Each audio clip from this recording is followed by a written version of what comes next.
On today's University of Arizona Futures in Digital Learning podcast, we bring you a conversation with Adam Baldry, an instructional technologist from Pima Community College, as we explore the idea of the interactive syllabus. Is not an online learning thing to have an Yeah. interactive syllabus, because you can definitely take an opportunity to save some class time for actual learning and diving in and exploring, right? You love this topic. Yes. It's your passion, you're as an instructor and you want to impart that passion onto your students. Join us as we discuss the impact of adding interactivity to your course and provide tips for getting started with your own interactive syllabus. Welcome, everybody, to this month's edition of the Futures in Digital Learning podcast. My name is Adam Davi. I'm an instructional design manager with the newly formed UCAT group here on campus at the University of Arizona. UCAT stands for the University Center of Assessment, Teaching, and Technology. And what better way to kick off a podcast in which we have a group focus on technology than to bring in an instructional technologist at Pima Community College, Adam Baldry. He used to be one of us over here at U of A, but now he's with Pima. But Adam, welcome. Thank you. It's great to be here. I'm excited to talk a little bit more about our topic today. Yeah, excellent. Well, today we are going to talk about interactive syllabi. And Adam and I set forth on this project, I guess probably a couple years ago. Yeah. Now at this point, before the pandemic started, for sure, is when we first got the idea to work on an interactive syllabi, and it's kind of taken on a life of its own in a very positive way, I would say. Yeah, it's been an interesting journey. We've been asked. Yeah. I just did it again over the weekend. I forgot to tell you Nice. that. But so we just, between the two of us, I think it's been presented 5 or 6 times at different conferences and events around the country, online, here in Tucson at Pima and at U of A. So yeah. Yeah, definitely. It's definitely getting out there in the, I guess, digital realm that we live in here, with where we're presenting. But we wanted to come on here because it's the beginning of the semester for both our institutions, and I know syllabi are a popular thing and a required thing for courses and for instructors to have. But just give a little insight into your perspective. What made you think of creating an interactive syllabi as opposed to the standard tried and true, Word doc that gets passed around? Yeah, that's a great question. I think it came out of my own frustration, right, of teaching online. I used to teach a 5-week course on Japanese anime and visual culture. And, there was a lot of very key information for students to be successful in an accelerated course like that. And I tried to keep it all in the syllabus so they had one place that they could go to find it all. But there was always lots of questions coming through, students that were frustrated, that didn't understand. I provide them with a schedule of work and they still don't get when the deadlines are or what's expected. And so I'm constantly clarifying and getting these panicked, weekend emails of students, and so that was really when I started working as instructional technologist, that was something that was kind of in the back of my mind, is how can we solve this problem? And then I think I came across a news article that was like, hey, check out this idea about interactive syllabi. And I remember I messaged the board of the Digital Learning, and you ping back and you're like, hey, I'm interested in this too. I was like, all right, let's do this. And so we started exploring and kind of came to where we are now. Yeah, I mean, and I think I came to it from kind of a similar place where, it was like, how can we cut down on these confused student emails, and how can we make the information easier to find and more engaging for students to find as well, and in an online course, it's a little bit different. In a face-to-face course, oftentimes professors, at least this may be outdated, but at least when I was an undergrad, they would hand out the copy of the syllabus and go over it, and we would all fall asleep in class. And because we didn't care that much about it. It was just, oh, this is nice to not have anything real to do today in class. But in an online course, it's just kind of posted up there and we say, read this, but there's no real oversight to them reading it. And so, yeah, this became a more engaging way to do it. Absolutely. And I think it gets to the point of we've kind of all inherited this culture of the syllabus, right? Mhm. We didn't ask for this. We're a part of the academy, and this is Yeah. part of the academy from Mhm. times past. And Right. it's the standard, it's the expectation. There's lots of coordination around that. You Mhm. need to report it. It's something that the state wants to have Mhm. insight on and gets checked as part of our, higher learning commission and all that kind of stuff. Mhm. Credentialing. Anyway, so it's a tough thing that we have to sit down and say, we want you to read our terms and conditions when we Right. all know that nobody reads. Well, I mean, Right.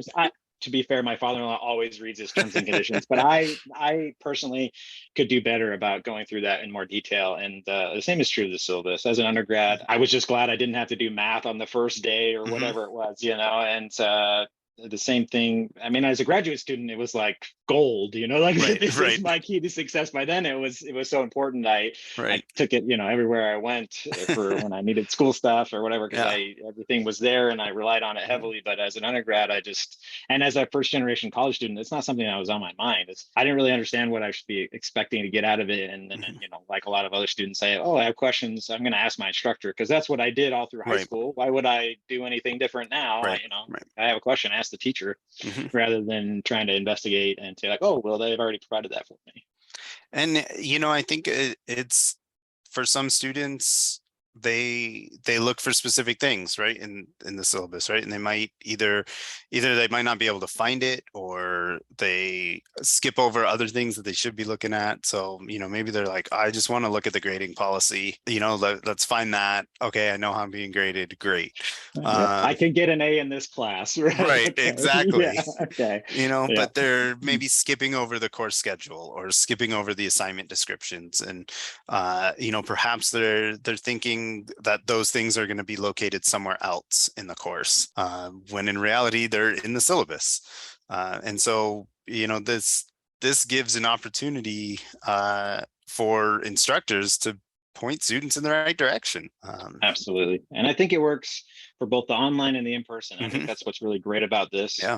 and great to talk about on this podcast, because it's not an online learning thing to have an Yeah. interactive syllabus, because you can definitely take the flipped classroom model and say, Mhm. here's all the essentials of everything I need you to know about this course. I Yeah. want you to watch this before you come to class, at least maybe before the second class, if you want to introduce that they're going to be doing that in the first class, right? And so Mhm. that you have an opportunity to save some class time for actual learning and diving in and exploring, right? You love this topic, Yes. it's your passion, you're as an instructor, and you want to impart that passion onto your students. But getting them through the legalese of your syllabus is not Right. really, unless it's about maybe contract law. It might be a really interesting experiment or something, but for the most part, most Right. classes, it's probably not going to be the meat of what you want to get to. So I think this is a great way to save some of that precious classroom time. Yeah, yeah, I agree. I think that's a nice way to put it too, is that it's not just for online learning.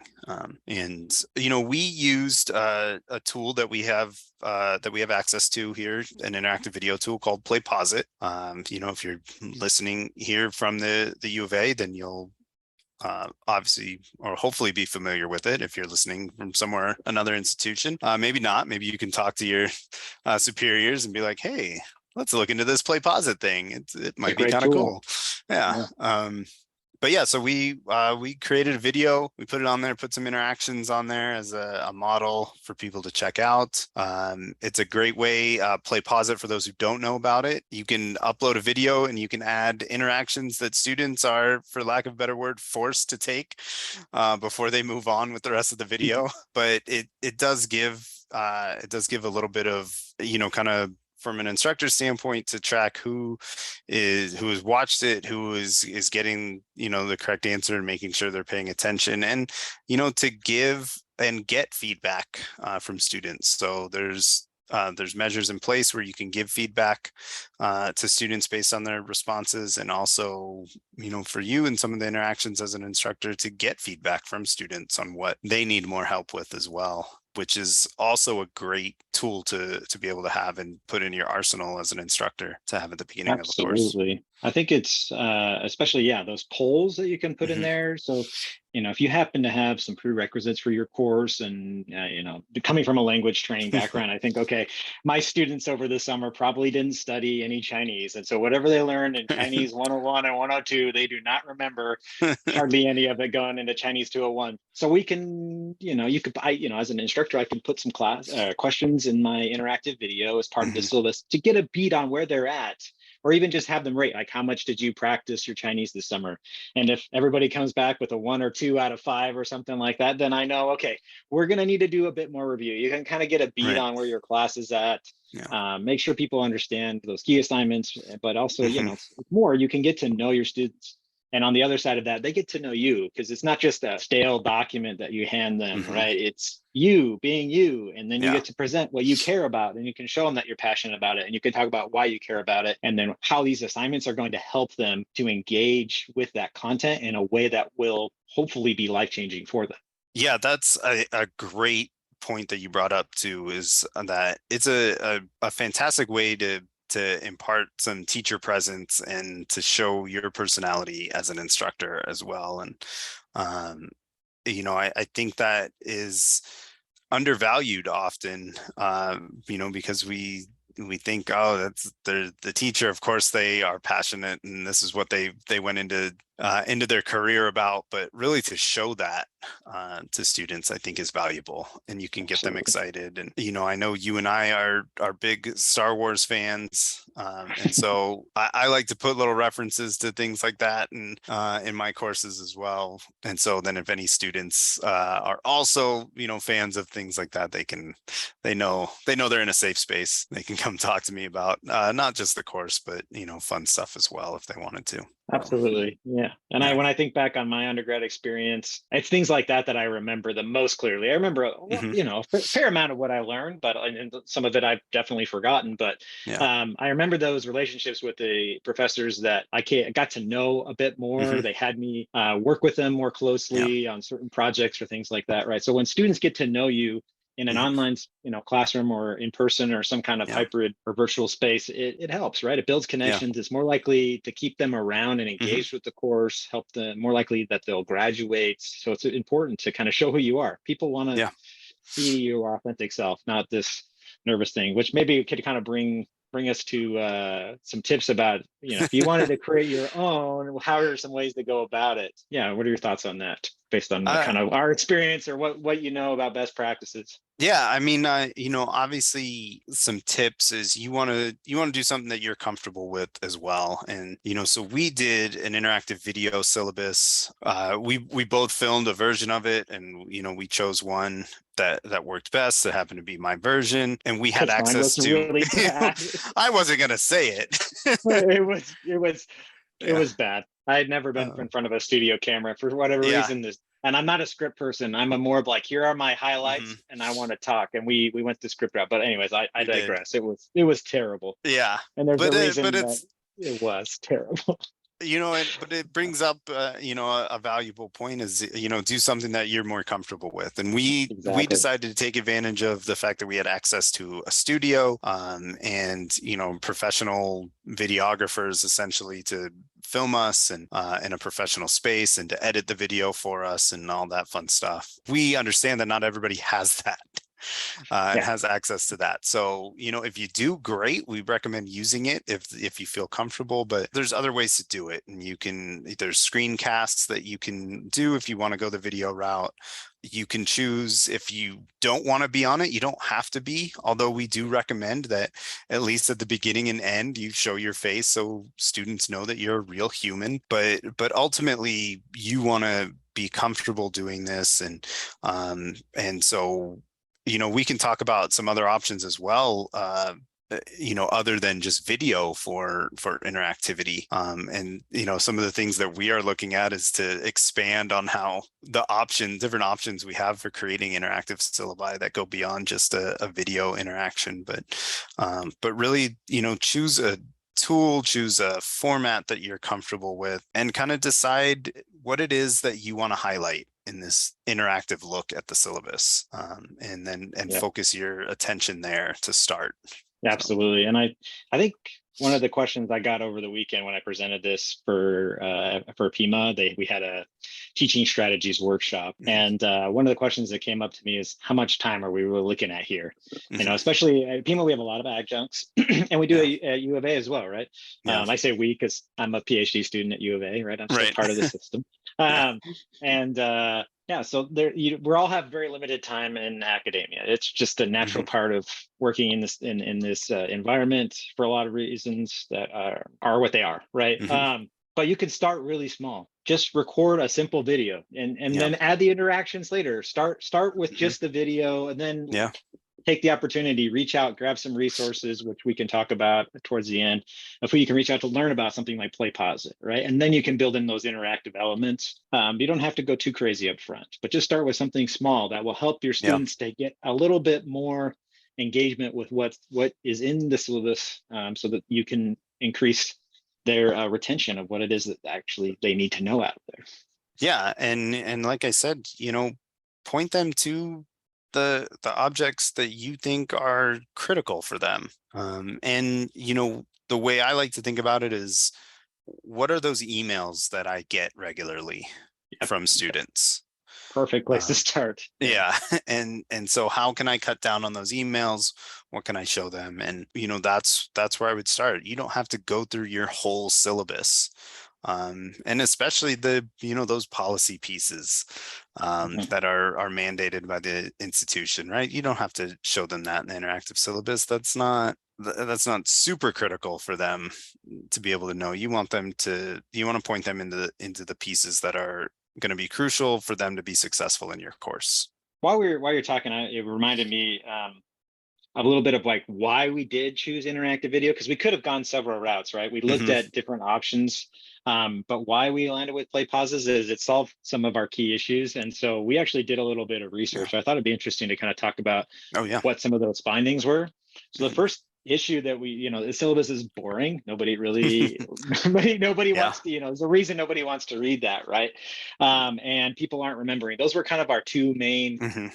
struggles, right? Is we're getting all these Yeah. emails, people aren't engaging with this. How can we solve this issue? And so, doing our research, we found that the quiz questions, when embedded throughout the videos, will improve student recall, right? And that Hmm. came out of a study, which I'm sure we can link as part of this podcast, some of those resources. Yeah. And then another study reported that students had positive perceptions of interactive video activities in their learning. Hmm. So they like it, and it Yeah. helps them to recall what they've learned.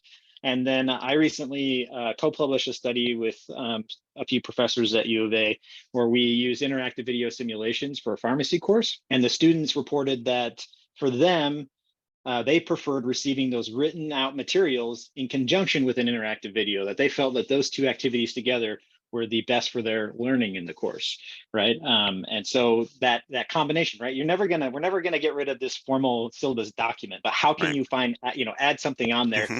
gives them that engagement with those key points, right? That's really what we're trying to do here. We're not trying to Yeah. replace it. This isn't a new version of the syllabus we're Right. advocating for. It's really just an activity in order to get your students to understand, remember, and engage with that content. Exactly.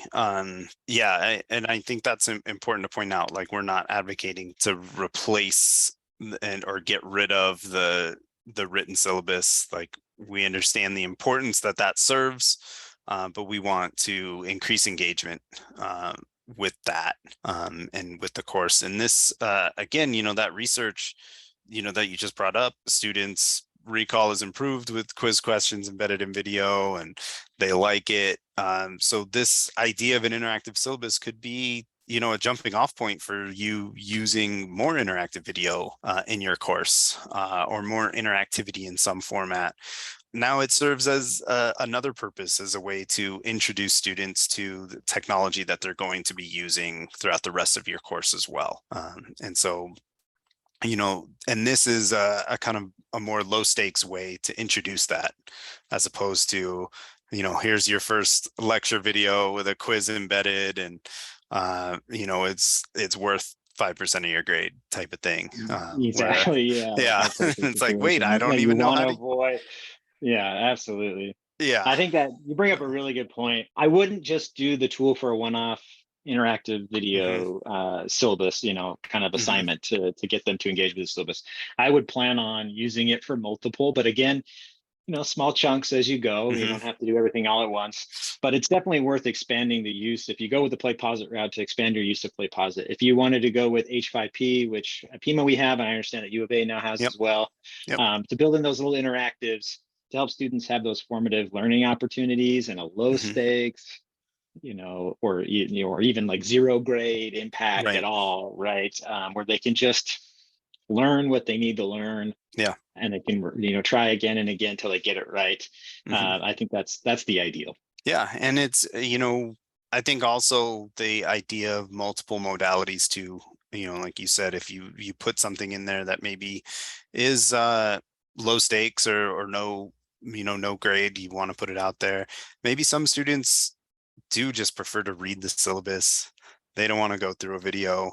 And you can offer that as an option as well. So Yeah, if you say like one way or another, either read it, go through the video, here's your multiple modalities, you're creating some universal design here as well. And, and giving students some ownership over how they want to engage with the course in some ways. absolutely.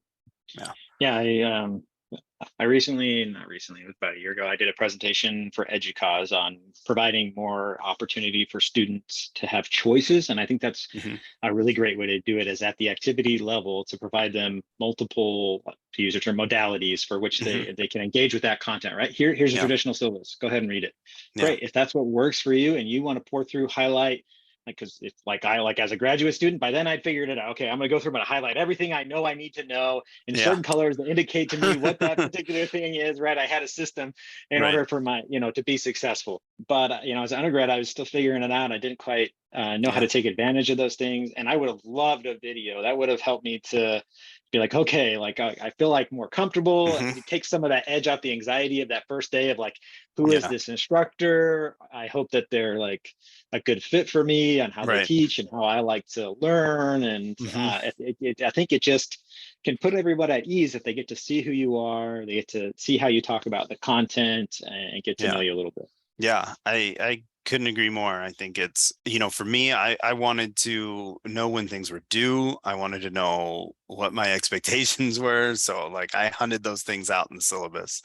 And if I couldn't find it, I got frustrated, right? And Mhm. so I think it's helpful if the professor is there to kind of walk you through and show you exactly what, where those pieces are. And this is what that Absolutely. does. Yeah. And you Yeah. brought up an additional tool, H5P. For those of you at U Arizona, we do have access to H5P now. There's a lot of interactive features that you can use through H5P. Mhm. You go ahead and contact our office over at UCAT, and we'll have people that can help you there. And if you're at Pima, Adam can help Reach you. on out. Yeah. Yeah, definitely happy to Yeah. help you out with H5P. Yeah, there's something No. like, we try to count them up the other day. There's more than 30. Yeah. Can't remember the exact one, but there's more than 30 different kind of interactive activities, from sorting the paragraphs, matching images, Hmm. creating virtual flashcards, having students record themselves. There's all these different Yeah. opportunities for them to engage in different ways.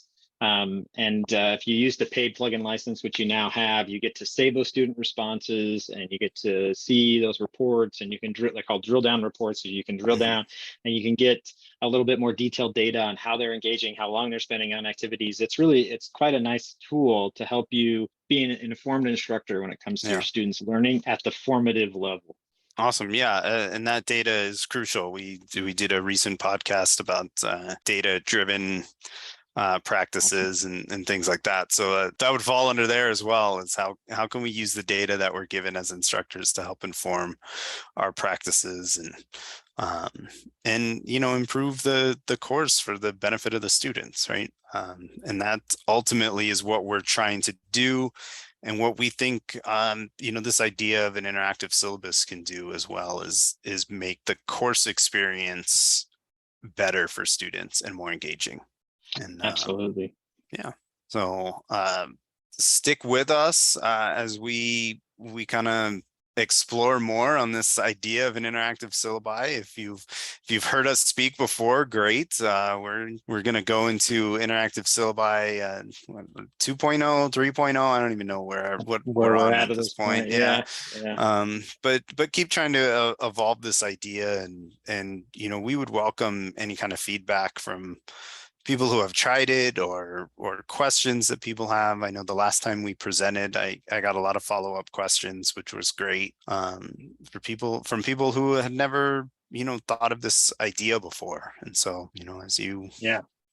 as you're getting into the beginning of the semester and thinking about maybe ways that you can make your course a little bit more engaging, this is I think a fun and easy way to do that for students.